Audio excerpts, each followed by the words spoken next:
Class संख्या 8 है, शिल्पी के प्रश्नों को हम हल करवा रहे हैं। आज क्लास संख्या 8 है, शिल्पी के प्रश्नों को हम हल करवा रहे हैं।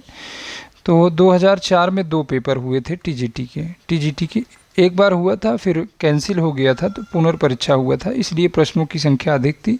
तो इसको हम 4-5 पार्ट में किए, चूँकि एक बार में 40 प्रश्न ही हम लेते हैं। तो चलिए देखिए, एक टेस्ट का आयोजन किया जा रहा है, मेगा टेस्ट ऑनलाइन। इसमें आपको 50 प्रश्न काव्य शास्त्र के दिए जाएंगे। यह टेस्ट हमारे द्वारा प्रत्येक सप्ताह लिया जाता है, प्रत्येक सप्ताह लिया जाएगा। अभी लिया नहीं जाता था, लिया जाएगा।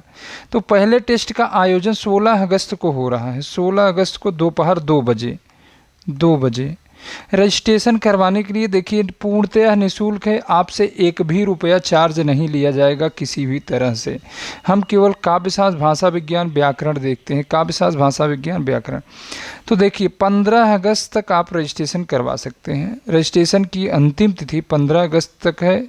रजिस्ट्रेशन के लिए आप दिए गए नंबरों पर अपना नाम, मोबाइल नंबर व्हाट्सएप करेंगे, नाम और मोबाइल नंबर। परीक्षा की तिथि हमने बताया 16 अगस्त को है, दोपहर 2 बजे। 1 से लेकर 5 तक रैंक लाने वाले विद्यार्थियों को हमारी तरफ से प्रशस्ति पत्र दिया जाएगा, उनको सम्मानित किया जाएगा। बस यही था। आगे चल रहे हैं। प्रशस्ति पत्र आपको कुछ इस तरह का प्रशस्ति पत्र आपको हमारे द्वारा दिया जाएगा। आगे चल रहे हैं। चलिए, ये प्रश्न हम देख चुके थे। अब हम प्रश्न संख्या, भाई जो नए जुड़े हैं वो पीछे से देखेंगे, पीछे भाग 3 को देखेंगे। अब चल रहे हैं प्रश्न संख्या 42 से, शायद 42 से हमें देखना था, 42 से। 1 मिनट हम देख ले रहे हैं, चूँकि हम वहाँ तक नोट करते हैं। 1 मिनट आप लाइन पे रहेंगे। हाँ, 42 से तो 42 से देखना है। 1 मिनट, 26, 27, 32, 35, 36, 37, 38, 40, 41, 42। तो प्रश्न संख्या 42 से, इसके पहले 41 तक प्रश्नों को हम सॉल्व करवा चुके हैं। 41 तक प्रश्न सारे हम हल करवा चुके हैं। आप देख लीजिएगा ज़रूर। चलिए, निम्नलिखित में से किस कृति के लेखक रामविलास शर्मा नहीं, रामविलास शर्मा हैं। किस कृति के लेखक रामविलास शर्मा हैं? रामविलास शर्मा की बात करें तो इनकी आलोचनात्मक रचनाएं देखें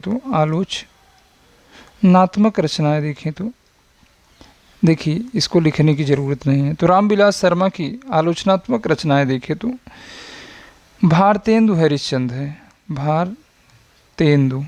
भारतेंदु हरिश्चंद्र, आप लिख लीजिएगा, हरिश्चंद्र। दूसरा है प्रेमचंद और उनका युग, प्रेमचंद और उनका युग है, प्रेमचंद और उनका युग। भाषा और समाज, बताते रहिए, आप मैसेज करते रहिए। भाषा और समाज। अगली रचना देखिए उनकी, तो प्रगति और परंपरा,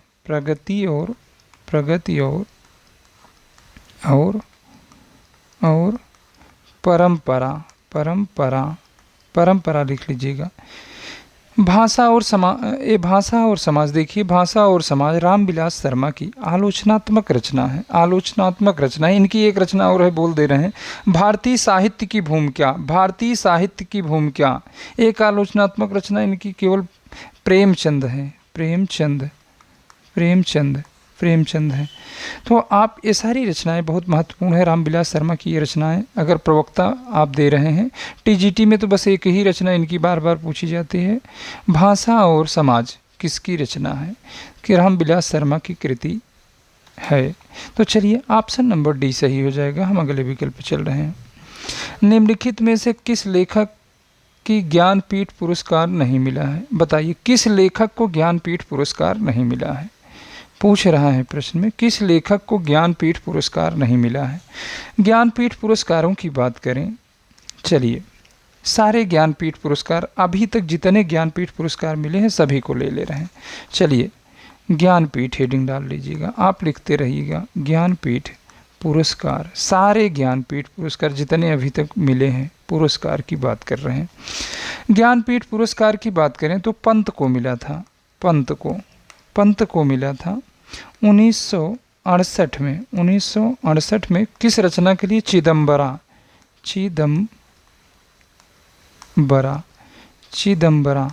तो चिदम्बरा के लिए पंत को मिला था। दिनकर को किस रचना के लिए मिला था? 1972 में। पूरा करवा दे रहे हैं जितने ज्ञानपीठ अभी तक मिले हैं। 1972 में उर्वशी को, यहाँ से एक प्रश्न आ जाता है, उर्वशी पर मिला था। दिनकर को उर्वशी पे मिला था। अगर अज्ञेय की बात करें, अज्ञेय को 1978 में, ये 1978 कर लीजिएगा, 1978 9 लिखा है। 1978 में कितनी नावों में कितनी बार, कितनी नावों में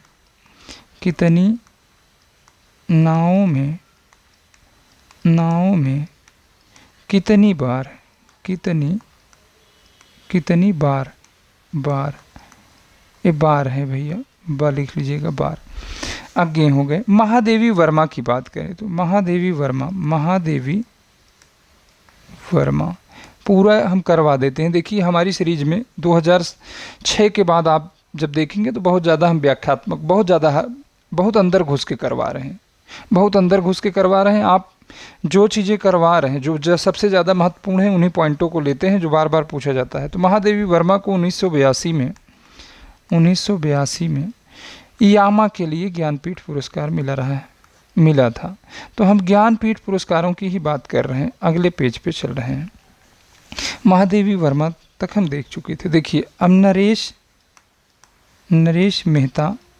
मेहता की बात कर रहे हैं। नरेश मेहता को 1992 में संपूर्ण साहित्य के लिए, देखिए भैया एक चीज़ नोट करके लिख लीजिएगा, 1984 के बाद ज्ञानपीठ जो पुरस्कार था संपूर्ण साहित्यिक योगदान के लिए दिया जाता था।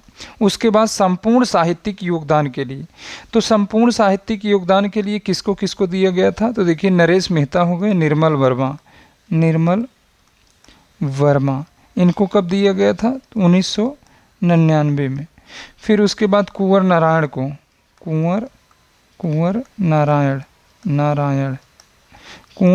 को कब दिया गया था? 2005 में। कुंवर नारायण सब। अमरकांत, उसके बाद अमरकांत और श्रीलाल शुक्ल को, और श्रीलाल शुक्ल को इनको एक साथ दिया गया था। कब दिया गया था? 2009 में। तो इन सभी को संपूर्ण साहित्यिक योगदान के लिए दिया गया था। इनको संपूर्ण साहित्यिक योगदान के लिए, संपूर्ण साहित्य के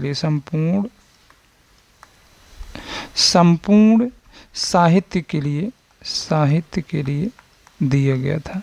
संपूर्ण साहित्य के लिए इनका सन दिया गया है इनको। ये सभी ज्ञानपीठ पुरस्कार से पुरस्कृत थे। अब चलिए 2009 तक हम देख लिए। अब देखिए 2009 के बाद केदारनाथ सिंह करके एक थे,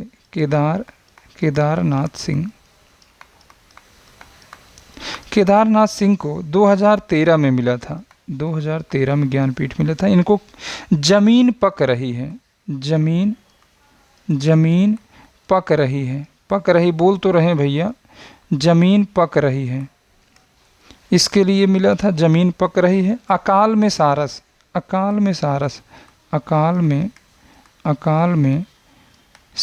के लिए मिला था। अकाल में सारस 2013 की बात हो गई। अब हम आगे चल रहे हैं। उसके बाद जो ज्ञानपीठ पुरस्कार मिला था 2017 में मिला था कृष्णा सोबती को। कृष्णा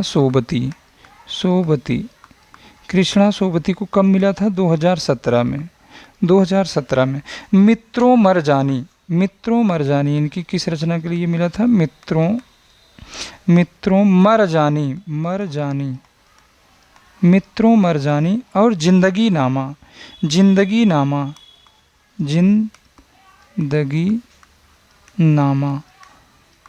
नामा और ए लड़की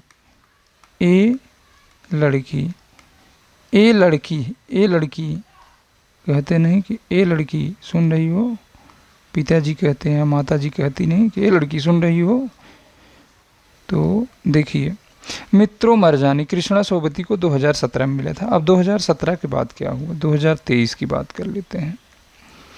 2023 की, तो 2023 में एक गुलजार थे, गुलजार करके थे। गुलजार एक उर्दू के शायर भी थे। 2023 में इन्हें हिंदी और उर्दू दोनों के लिए, हिंदी और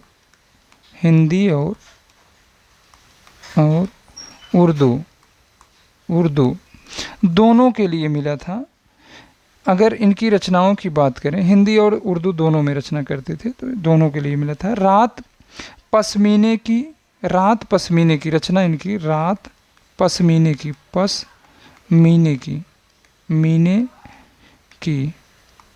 ये रचना हो गई। दूसरी रचना की बात करें, धुआं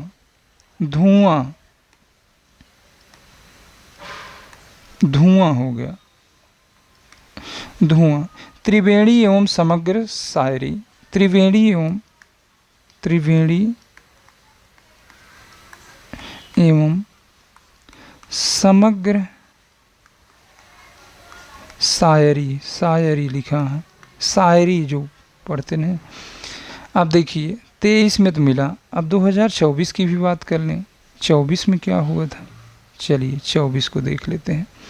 24 में सबसे ज़्यादा महत्वपूर्ण है विनोद कुमार शुक्ल थे। विनोद कुमार शुक्ल को दिया गया था। विनोद कुमार शुक्ल 2024 में इनको दिया था ज्ञानपीठ पुरस्कार, इनको मिला था। दीवार में एक खिड़की रहती थी, दीवार में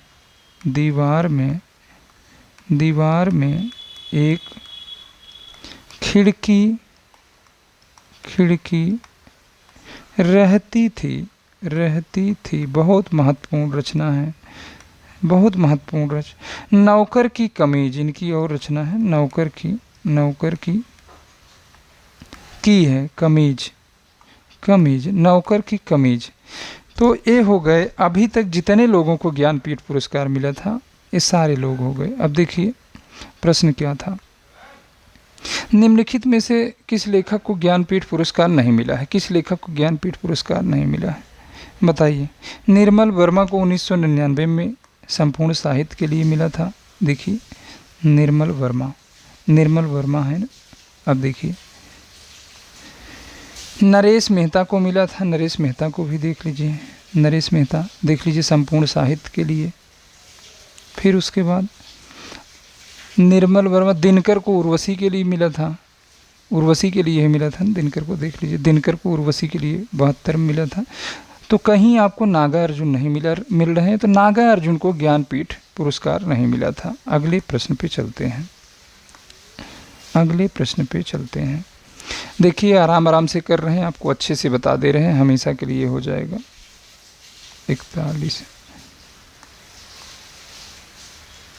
भाई 44 नंबर प्रश्न कहाँ से आ गया, 44 ही है ना, 43 देखे थे हम, 44 है शायद।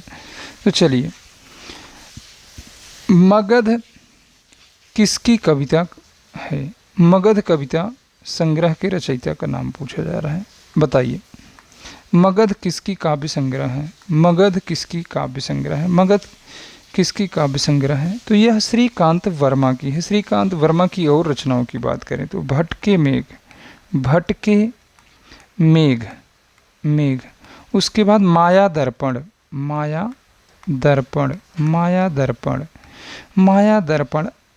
फिर इनका एक यात्रा वृत्तांत है अपोलो का रथ। माया दर्पण के बाद दिनारंभ कर लीजिएगा। इनका एक यात्रा वृत्तांत भी है, यात्रा साहित्य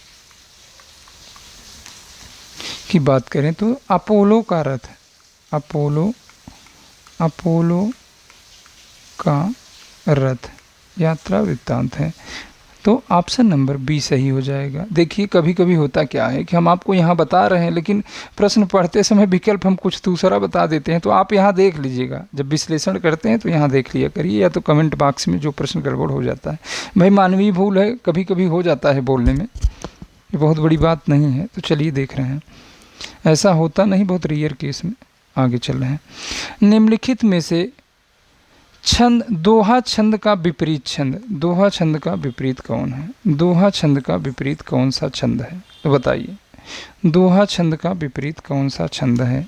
45 नंबर प्रश्न, ऑप्शन नहीं दिया गया है। तो दोहा छंद का विपरीत छंद सोरठा है। आप कमेंट करके भी बता दीजिएगा, इनमें से कोई नहीं, इनमें से कोई नहीं। अगले प्रश्न पे चल रहे हैं।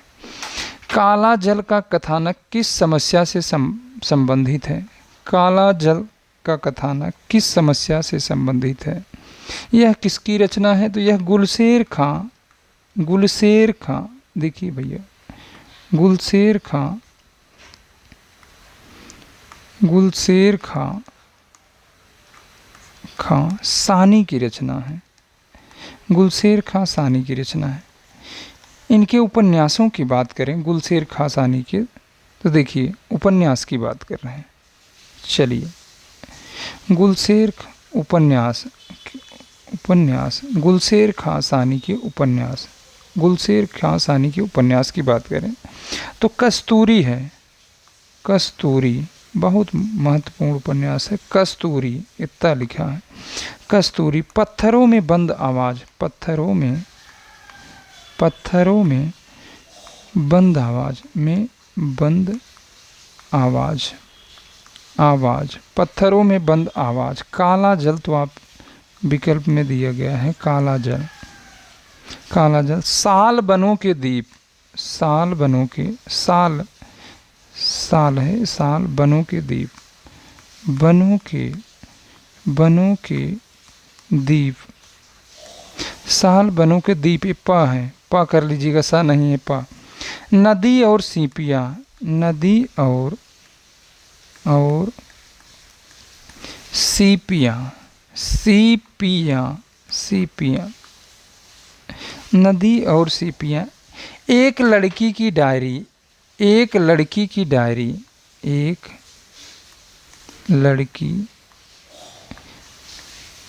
की डायरी, डायरी, बहुत विस्तार से करवा रहे हैं। फूल तोड़ना मना है, सांप और सीढ़ी, फूल तोड़ना मना है, अगली रचना लिख लेंगे। फूल तोड़ना मना है, सांप और सीढ़ी। चलिए, प्रश्न क्या था, आइए देखते हैं। काला जल का कथानक पूछा जा रहा है, तो यह सांप्रदायिकता पर आधारित था। इसमें सांप्रदायिकता या विभाजन कह लीजिए, विभाजन, कहीं विभाजन आ जाएगा तो आप परेशान नहीं होंगे। सांप्रदायिकता या विभाजन, एक बार फिर से देख लीजिए, सांप्रदायिकता लिखा है, ऑप्शन नंबर डी सही हो जाएगा। तो बाकी गुलशेर खां सानी के उपन्यास थे जो हमने देखा। चलिए, नेताजी कहिन, नेताजी कहिन बताइए किसकी रचना है? इनकी और रचनाओं की बात करें तो कसप है, कसप है, कुरु कुरु स्वाहा है, आप तो पकड़ लिए होंगे, कुरु कुरु स्वाहा, तो ये मनोहर श्याम जोशी की रचना है। चलिए आगे चलते हैं। चौपाई छंद में मात्राओं की संख्या होती है, बताइए। ये तो बहुत सरल है, 16 मात्राएं होती हैं। अगले प्रश्न पे चल रहे हैं। निम्नलिखित में से शुद्ध वाक्य चुनिए, बताइए। रोटी स्त्रीलिंग है तो क्रिया भी स्त्रीलिंग होनी चाहिए। देखिए, रोटी स्त्रीलिंग है, अगर नहीं देखिए तो ऑप्शन नंबर सी सही हो जाएगा। राम ने रोटी, राम ने रोटी खाई, राम ने रोटी खाई। अगले प्रश्न पे चल रहे हैं। निम्नलिखित में से शुद्ध, शुद्ध शब्द को चुनिए, शुद्ध शब्द को चुनिए, बताइए। अगर आपको संन्यास लिखना हो तो कैसे लिखेंगे? संन्यास, यही आपका शुद्ध हो जाता है। अब विकल्प में नहीं दिया है, देखिए ऑप्शन नंबर, देखिए ए बना लीजिए, ए भी सही है। संन्यास, सन्नास हो जाएगा। सुनिए भैया, इसमें हम आपको विकल्प दे रहे हैं, इसको मिटा लीजिए, इसकी जगह आप संन्यास लिख लीजिए। तो ऑप्शन नंबर ए सही हो जाएगा, ऑप्शन नंबर ए सही हो जाएगा। अगले प्रश्न पे चलें। प्रेमचंद का अंतिम उपन्यास पूछा जा रहा है। प्रेमचंद का अंतिम उपन्यास इनमें से कौन था? तो अंतिम उपन्यास गोदान था। यह पूर्ण अंतिम उपन्यास था, पूर्ण अंतिम, अंतिम उपन्यास था, उपन्यास था। अपूर्ण अंतिम उपन्यास, अपूर्ण अंतिम, अंतिम उपन्यास की बात करें, उपन्यास की बात करें, अपूर्ण अंतिम उपन्यास की बात करें तो मंगल सूत्र, मंगल सूत्र, सूत्र। प्रेमचंद का अंतिम उपन्यास अगर विकल्प में रहे तो मंगल सूत्र को लगाएंगे, अगर विकल्प में नहीं है तो हम गोदान को लगाएंगे। चलिए, गोदान में पात्रों को देखें तो गोबर, होरी, भोला, ये सारे लोग उसके पात्र हैं। चलिए अगले प्रश्न पे चल रहे हैं। चलिए इसे मिलान कीजिए, कूट 1 और कूट 2 को। देखिए सूची 1 दिया है पुस्तक, शेखर एक जीवनी किसकी है? शेखर एक जीवनी अगर क की बात करें, क की बात करें तो शेखर एक जीवनी किसकी है भैया? अज्ञेय की, अज्ञेय, अज्ञेय, अज्ञेय की है। तो इसमें कौन सा सही हो जाएगा? 3 नंबर, क में 3 नंबर हो जाएगा।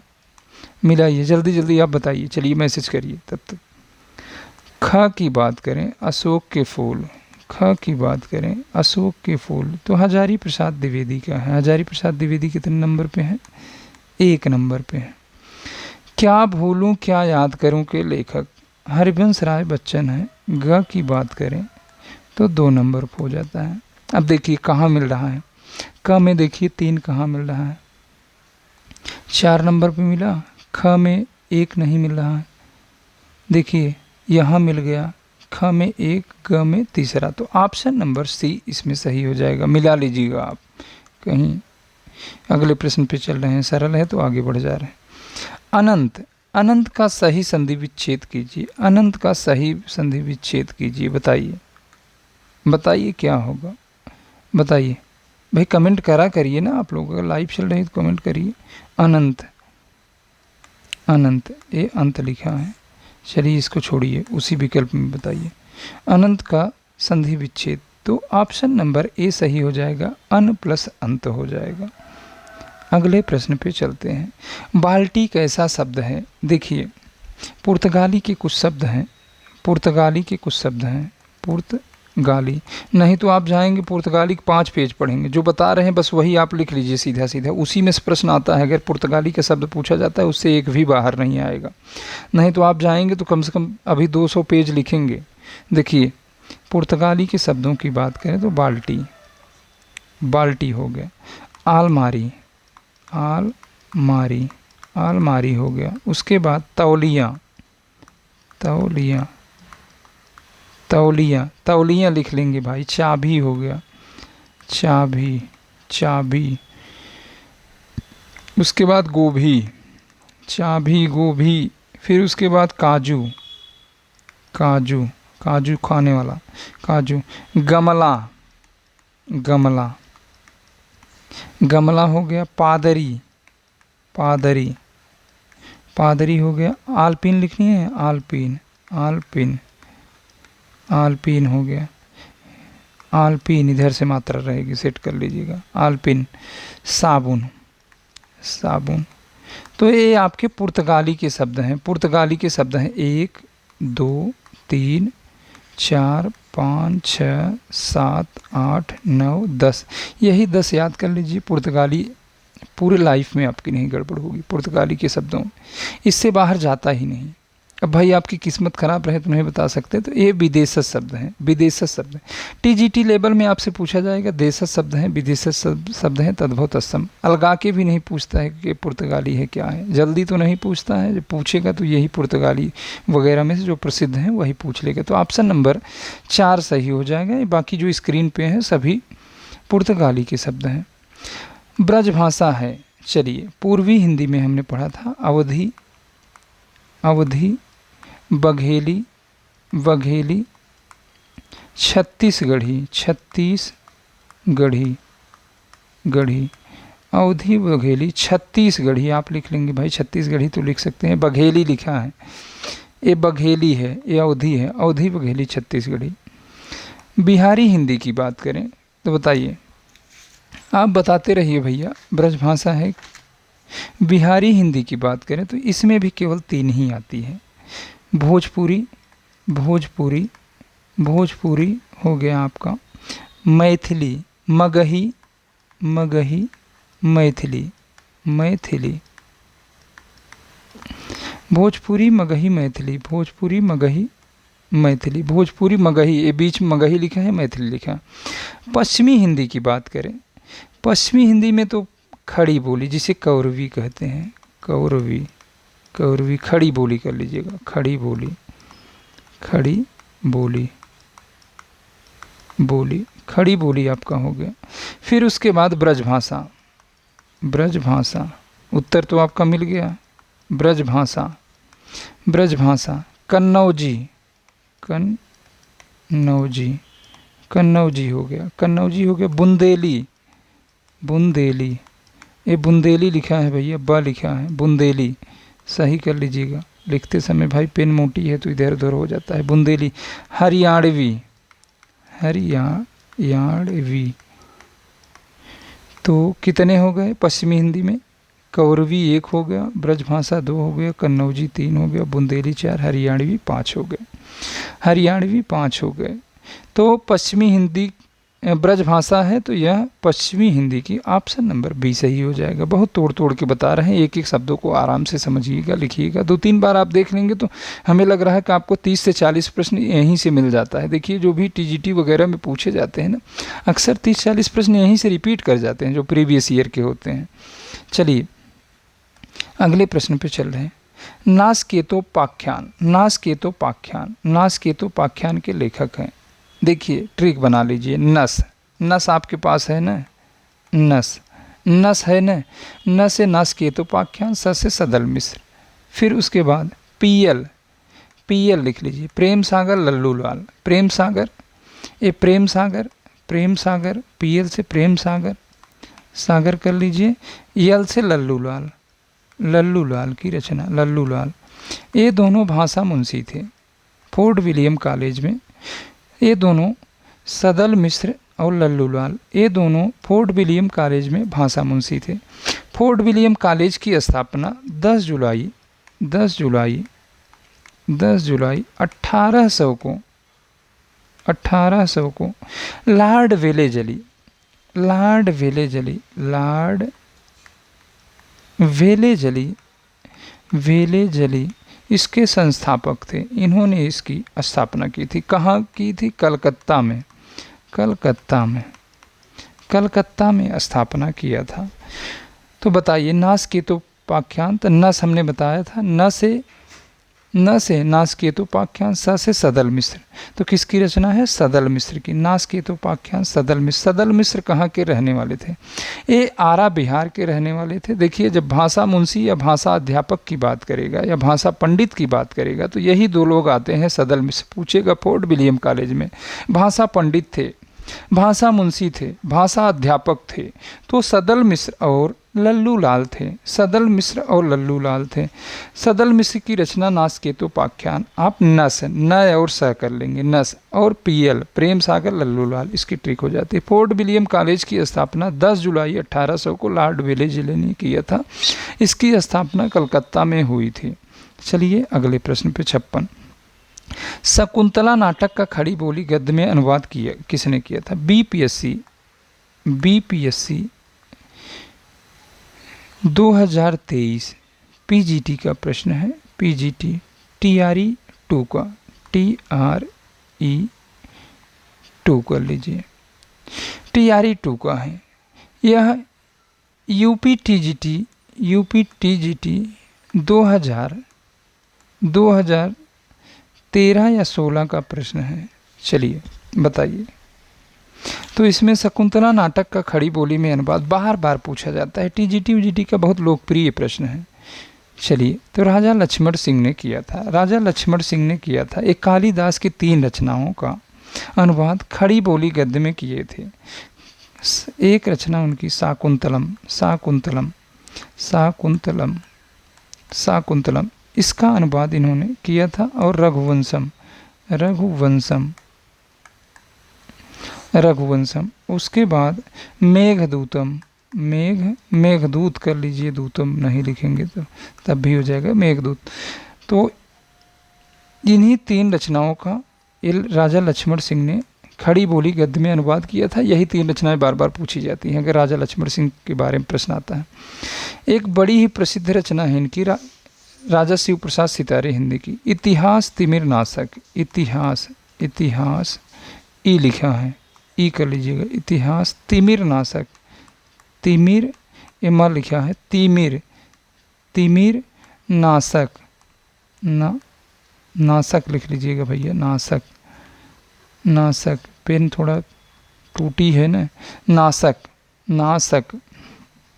इतिहास तिमिर नाशक के लेखक राजा शिव प्रसाद सितारे हिंद हैं। तो राजा लक्ष्मण सिंह के बारे में यही प्रश्न आपको बार बार देखने को मिलेगा, आप इसे नोट कर लेंगे, बहुत महत्वपूर्ण प्रश्न है, बहुत ज़्यादा इम्पोर्टेंट है।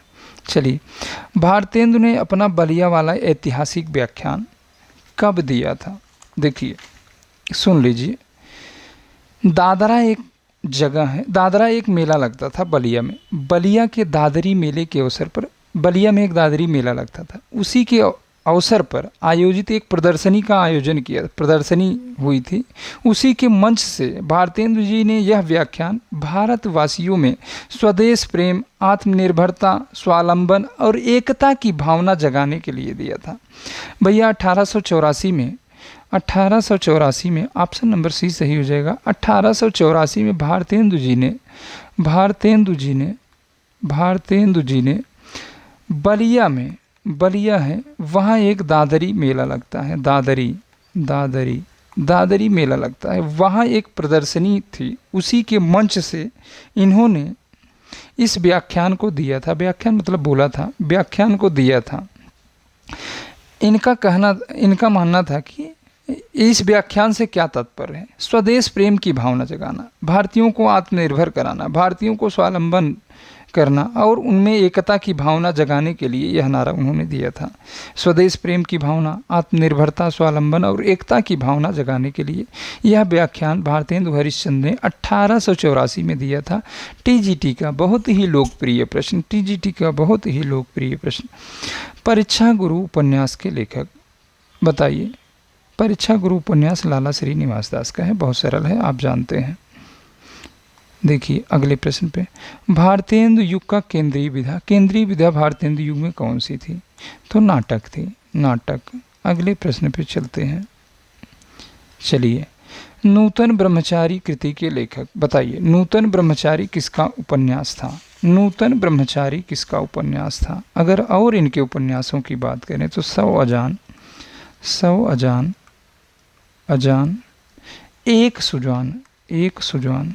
एक सुजान। डॉक्टर नगेंद्र ने इसका रचनाकाल 1892 माना है। देखिए भी रचनाकाल वगैरह नहीं पूछा जाता। नूतन ब्रह्मचारी की बात करें, डॉक्टर नगेंद्र ने इसका रचनाकाल 1887 माना है। तो किसकी रचनाएं हो जाती हैं बताइए, किसकी रचना है? तो यह बाल कृष्ण भट्ट की रचना है, ऑप्शन नंबर डी सही हो जाएगा। शुक्ल ने इन्हें स्टील कहा है, स्टील, हिंदी का स्टील। देखिए स्टील कहाँ है? बाल कृष्ण भट्ट का एक पत्र था, देख लीजिए, एक पत्र था हिंदी प्रदीप,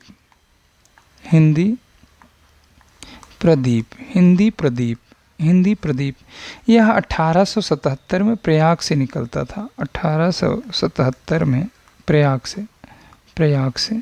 तो ये हो गए बालकृष्ण भट्ट के बारे में। अगले प्रश्न पे चलते हैं। कचहरियों में हिंदी प्रवेश आंदोलन का मुख्य पत्र किस पत्र को कहा जाता है? भैया कचहरियों में हिंदी प्रवेश आंदोलन का मुख्य पत्र किस पत्र को कहा जाता है बताइए। इसमें तो ऑप्शन एम नहीं है। चलिए, तो इन्हीं में से कोई नहीं हो जाएगा। किस पत्र को कहा जाता था? देखिए भारत मित्र एक पत्र था, भारत मित्र, इसी को कहा जाता था। आप लिख लेंगे यह कलकत्ता से निकलता था, कलकत्ता से, भारत मित्र कलकत्ता से। इसके संपादक की बात करें तो बाल मुकुंद गुप्त, संपादक बाल मुकुंद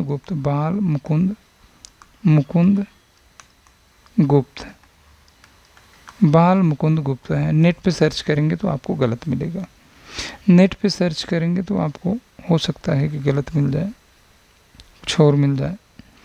तो बाल मुकुंद गुप्त जी हैं, बाल मुकुंद गुप्त भी बाबू छोटे लाल मिश्र भी हैं। तो वो भी मिल सकता है। बाबू छोटेलाल मिश्र जी ने भी इनका संपादन किया था। तो इसमें भारत मित्र एक कलकत्ता से था, इसके संपादक बाल मुकुंद गुप्त हैं।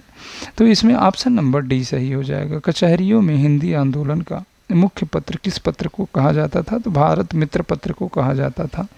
चलिए अगले प्रश्न पे चलते हैं। चलिए, संयोगिता स्वयंवर किसकी रचना है? संयोगिता स्वयंवर किसकी रचना है बताइए। संयोगिता स्वयंवर किसकी रचना है? यह नाटक है भैया। रणधीर प्रेम मोहिनी, रणधीर प्रेम, एक मिनट, रणधीर प्रेम मोहिनी, प्रेम मोहिनी, मोहिनी।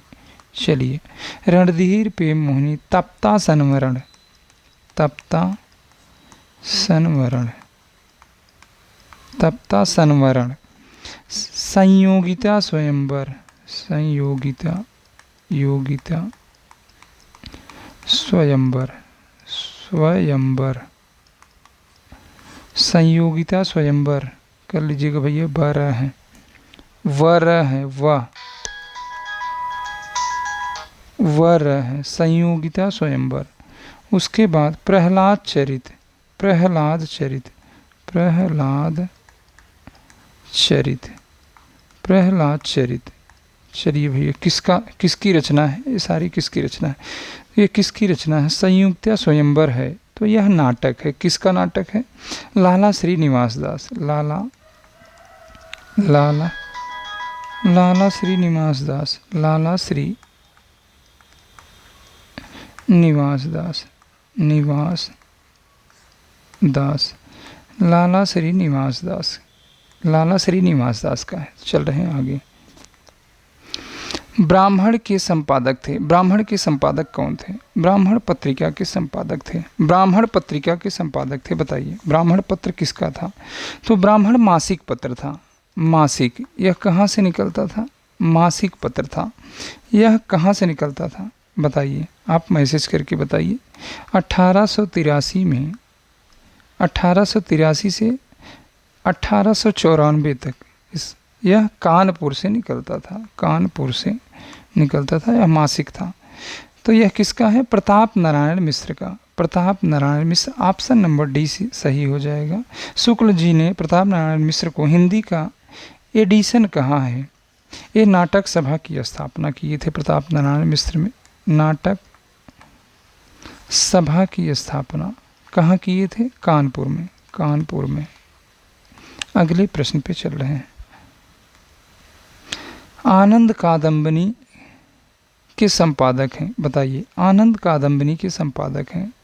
नागरी नीरद भी इनका है। नागरी, एक मिनट फिर से लिखना पड़ेगा। चलिए, नागरी नीरद, नागरी नीरद, नागरी नीरद। यह 1893 में आनंद कादम्बनी,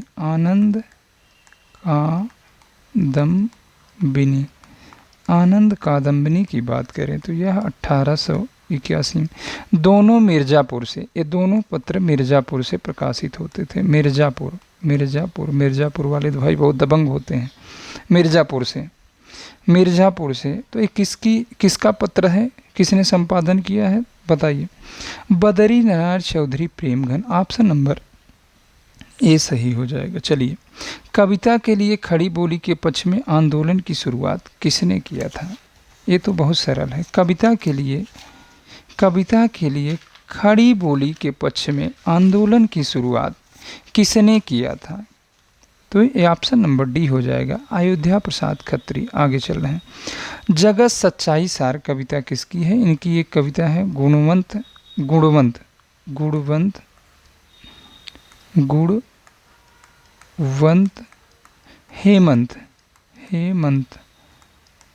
हेमंत। ये किसकी है? श्रीधर पाठक की। जगत सच्चाई सार और गुणवंत हेमंत श्रीधर पाठक की है। चलिए अगले प्रश्न पे चलते हैं। स्वच्छंदतावाद की विशेषता नहीं है। स्वच्छंदतावाद की विशेषता कौन सी नहीं है? तो प्रकृति चित्रण था, आप देखेंगे। प्रकृति पर्यवेक्षण था, प्रेम चित्रण था, स्वच्छंदतावाद में सारी चीज़ें थी। कथा गीत प्रयोग था, तो ब्रज भाषा नहीं था। ब्रज भाषा इसकी विशेषता नहीं है, ब्रज भाषा इसकी विशेषता नहीं है।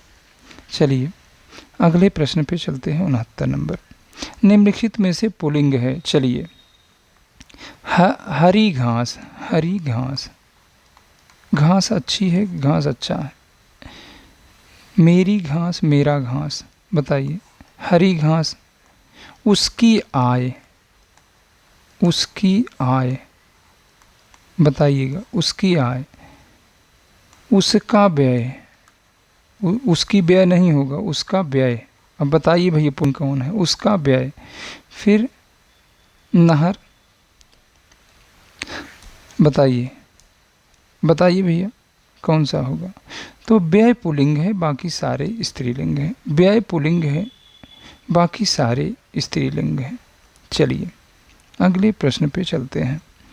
ध्रुव चरित किसकी रचना है? बताइए, कमेंट करिए। हम क्लास लाइव है तो कम से कम इसका कुछ न कुछ तो मतलब निकाला जाए। चलिए कमेंट करिए। रसखान,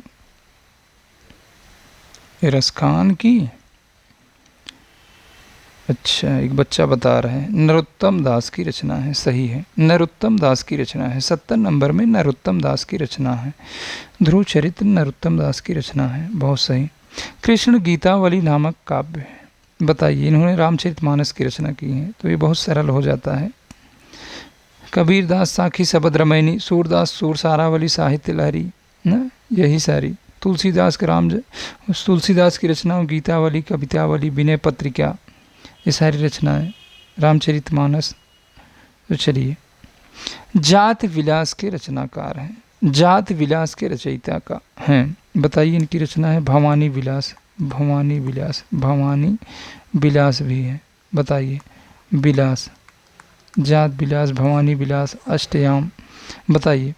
तो यह किसकी रचना है? तो देव की रचना है, देव की रचना है। चलिए, किस रचना को छंदों का अजायब घर कहा जाता है? इसी रचना को राम स्वरूप चतुर्वेदी ने, राम स्वरूप चतुर्वेदी ने फुटकल कविताओं का संग्रह कहा है। फुटकल कविताओं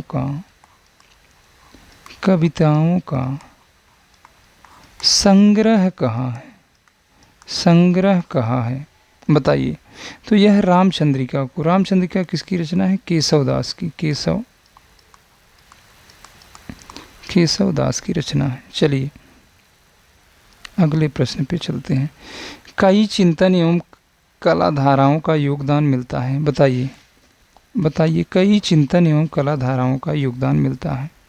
2004 टीजीटी का प्रश्न है, 2004 टीजीटी पुनर्परीक्षा और दोनों शामिल है जो फ्रेश हुई थी, बताइए।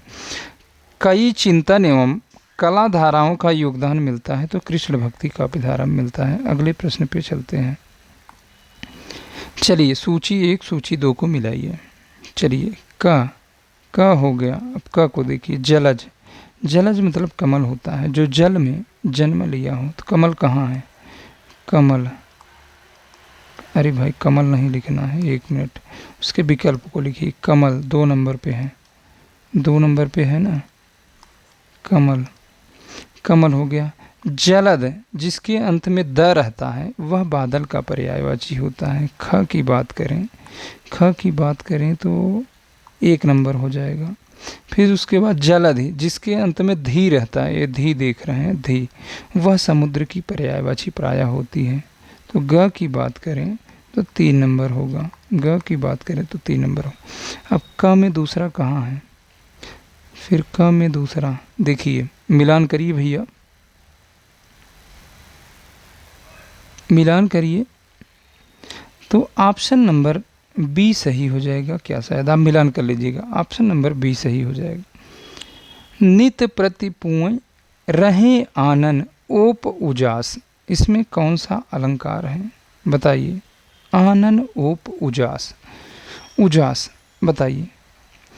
बताइए। तो इसमें उपमा अलंकार हो जाएगा, उपमा अलंकार हो जाएगा, उपमा अलंकार हो जाएगा। चलिए, अर्ध कथानक, अर्ध कथानक, अर्ध लिखा है, अर्ध, अर्ध कथानक की विधा है, कथानक की विधा है। बताइए, अब बनारसी दास जैन की रचना है।